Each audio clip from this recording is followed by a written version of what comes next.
Hello students, कैसे आप सब। स्वागत है एक बार फिर से आपके अपने नए YouTube channel KCL NEET tutorial में। और some basic concept of chemistry class 11 की केमिस्ट्री चल रही थी।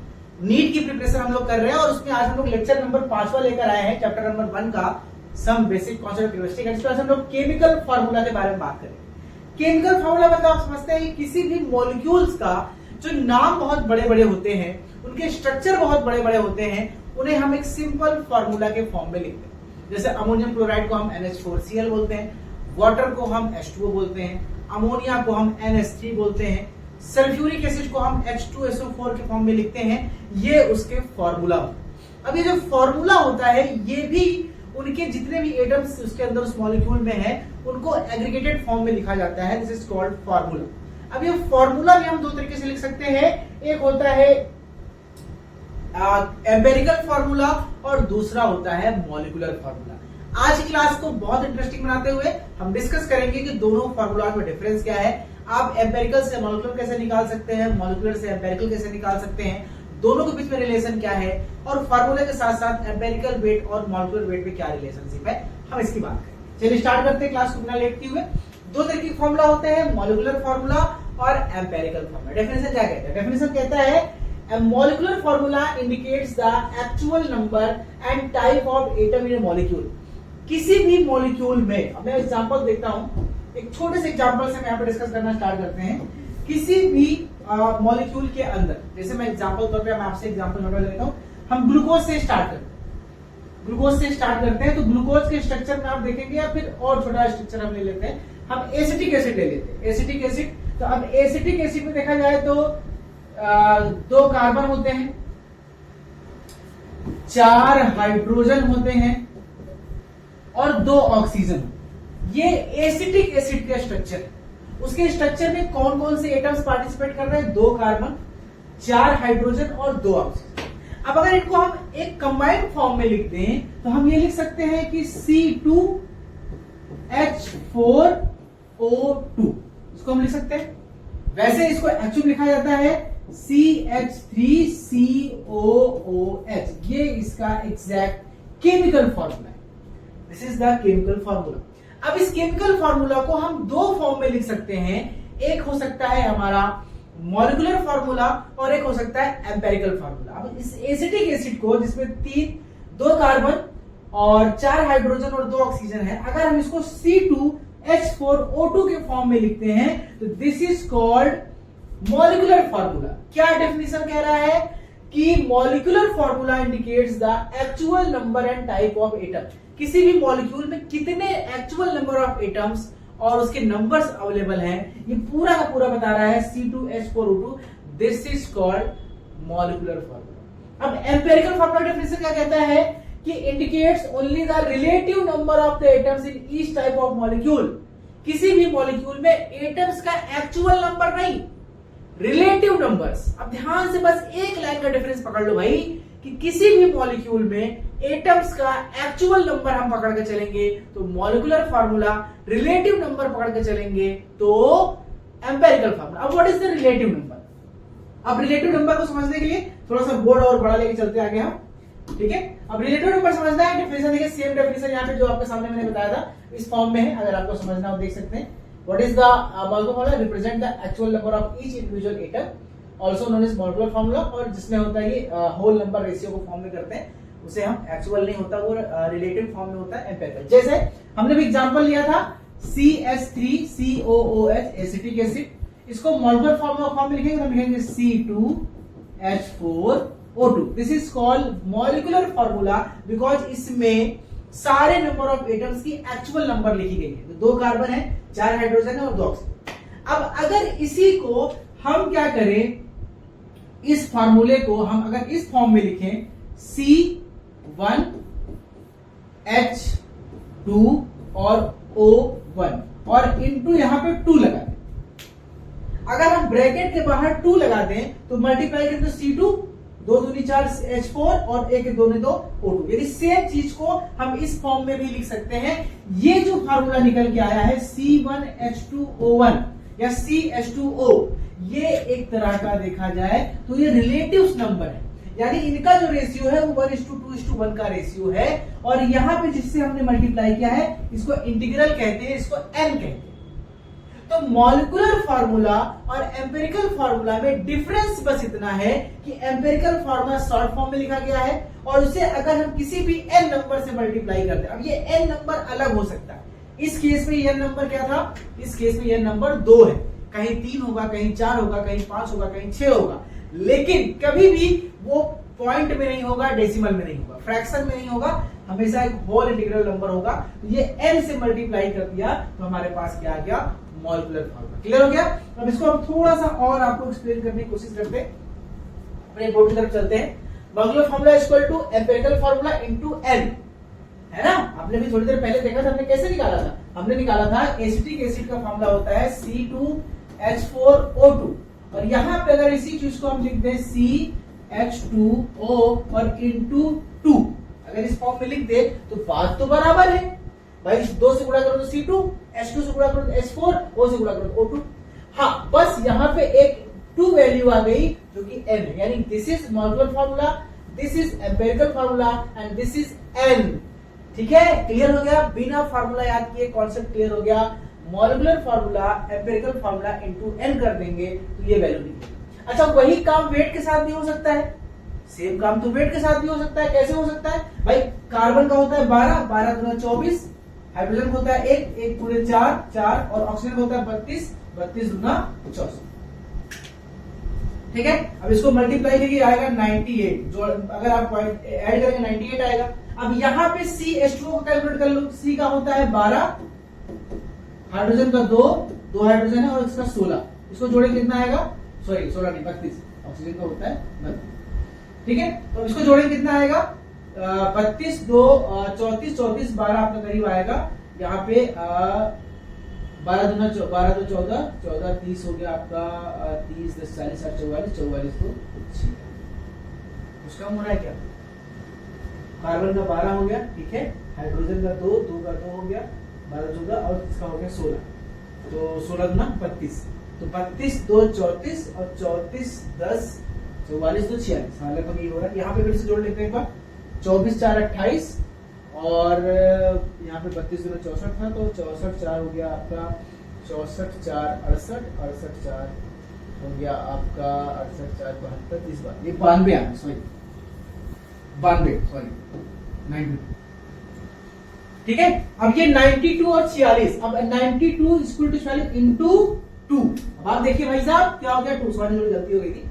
अब क्या देखिए, तो जो सेम कास्ट हमने 2 से मल्टीप्लाई करके हमने एम्पिरिकल फार्मूला को मॉलिक्यूलर में कन्वर्ट कर दिया था, उसी तरह से इसके एम्पिरिकल वेट को अगर हमने 2 से मल्टीप्लाई किया यानी n से मल्टीप्लाई किया तो वो मॉलिक्यूलर वेट में कन्वर्ट हो गया। यानी हमको 2 फार्मूला यहां पे मिल गया, molecular formula equal to empirical formula into n and molecular weight equal to empirical weight into n, बस सेम चीज है। अब इसमें बहुत सारे न्यूमेरिकल बनते हैं। अब आप कहेंगे यार नीट में इतने आसान टॉपिक से कोई न्यूमेरिकल बन सकता है? जी हाँ, बहुत सारे न्यूमेरिकल नीट पे इस टॉपिक से बनते हैं, सिंपल से केमिकल फार्मूला टॉपिक से बनते हैं। कौन कौन से मिलेंगे, अब ये आपको कुछ क्वेश्चन दिखा देते हैं या कुछ सोल्यूशन हम यहाँ पे करके देखते हैं। एग्जाम्पल सबसे पहले हम लेके चलते हैं ग्लूकोज का। अब ग्लूकोज का जो फार्मूला होता है C6H12O6, ये आपको पता है, दिस इज ग्लूकोज। ये ग्लूकोज का केमिकल फार्मूला है, ठीक है। केमिकल फार्मूला क्या है, C6H12O6। अब इस केमिकल फार्मूला को जब हम मॉलिक्यूलर फार्मूला में कन्वर्ट करेंगे तो हम कैसे लिख सकते हैं, हम लिख सकते हैं, ठीक है, सेम चीज है, C6H12O6, ठीक है, मॉलिक्यूलर फार्मूला हो गया। अगर इसको हम एम्पिरिकल फार्मूला में कन्वर्ट करेंगे तो हम इसको क्या लिखेंगे, हम लिखेंगे CH2O और यहां पे जो n की वैल्यू है वो क्या है, 6। अब देखिए सेम, अब आपको एक चीज बहुत इंपॉर्टेंट चीज समझनी है, इस एग्जांपल से आप बहुत अच्छा कुछ समझ सकते हैं। मॉलिक्यूलर फार्मूला ग्लूकोज का है C6H12O6, ये क्या बता रहा है, actual number of atoms in a molecule, और एम्पिरिकल फार्मूला होता है CH2O जो कि इसका एक रिलेटिव नंबर ऑफ एटम्स दिखा रहा है किसी नंबर ऑफ मॉलिक्यूल्स। हाँ, इसको हम n से, यानी यहाँ पे n इक्वल टू कितना है, n इक्वल टू 6, यहाँ पे हम 6 से मल्टीप्लाई कर देंगे तो ये एम्पिरिकल फार्मूला मॉलिक्यूलर फार्मूला में कन्वर्ट हो जाएगा। एक बहुत इंटरेस्टिंग बात आपको यहाँ पे समझनी है, आपको टॉपिक समझ आ गया होगा। अभी थोड़ी देर पहले जो हमने एसिटिक एसिड निकाला था वहां पर भी CH2O ही था उसका फार्मूला, एसिटिक एसिड का भी। यानी एक चीज क्लियर हो गया कि एम्पिरिकल फार्मूला अलग अलग मॉलिक्यूल का भी सेम हो सकता है। जैसे एम्पिरिकल फार्मूला का देखिए ग्लूकोज का भी CH2O है, थोड़ी देर पहले हमने निकाला था एसिटिक एसिड का, उसका भी CH2O था। अगर हम बात करें फॉर्मेल्डिहाइड का SCHO तो उसका भी यहाँ पे CH2O होगा। अब देखिए ये है फॉर्मेल्डिहाइड का, ये है एसिटिक एसिड का और ये है ग्लूकोज का।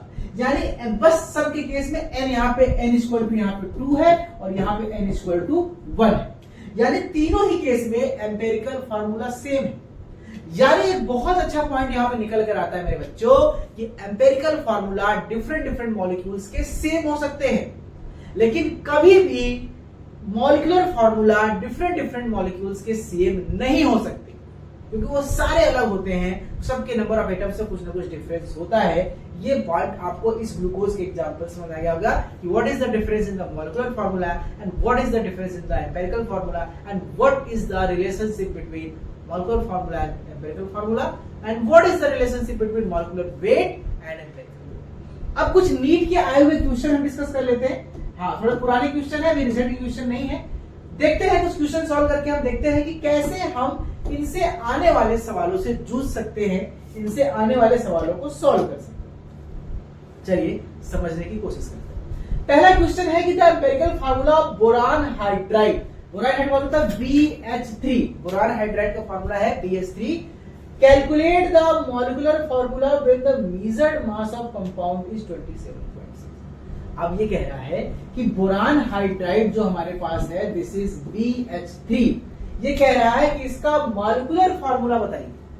मॉलिक्यूलर फार्मूला क्या होगा बोरान हाइड्राइड का when the measured mass of the compound is 27.66। यानी ये कह रहा है कि इसके मॉलिक्यूल, इसका जो मॉलिक्यूलर फार्मूला है इस कंपाउंड का वो है 27.66।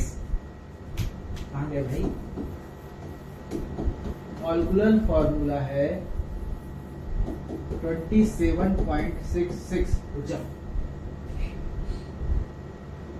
ठीक है, चलिए इसको हटा के फिर से सवाल को समझने की कोशिश करते हैं। सवाल क्या कह रहा है भाई कि बोरान हाइड्राइड जो है एक इसका empirical formula, BH3 is the empirical formula not molecular formula. सवाल समझिए, और कह रहा है इसके मॉलिक्यूलर फार्मूला को बताना है, और उन्होंने एक बात बता दिया कि इसका मॉलिक्यूलर वेट जो है वो 27.66। अब सॉल्व करके देखते हैं अगर आपको समझ नहीं आता। अब देखिए सवाल में हमें क्या क्या दिया गया है, हमें दिया गया है कि एम्पिरिकल फार्मूला जो है भैया वो है BH, सही हो गया है। बात करते हैं कि अब ये सवाल क्या कह रहा है कि जो एम्पिरिकल फार्मूला है किसका, एम्पिरिकल फार्मूला जो है वो है BH3।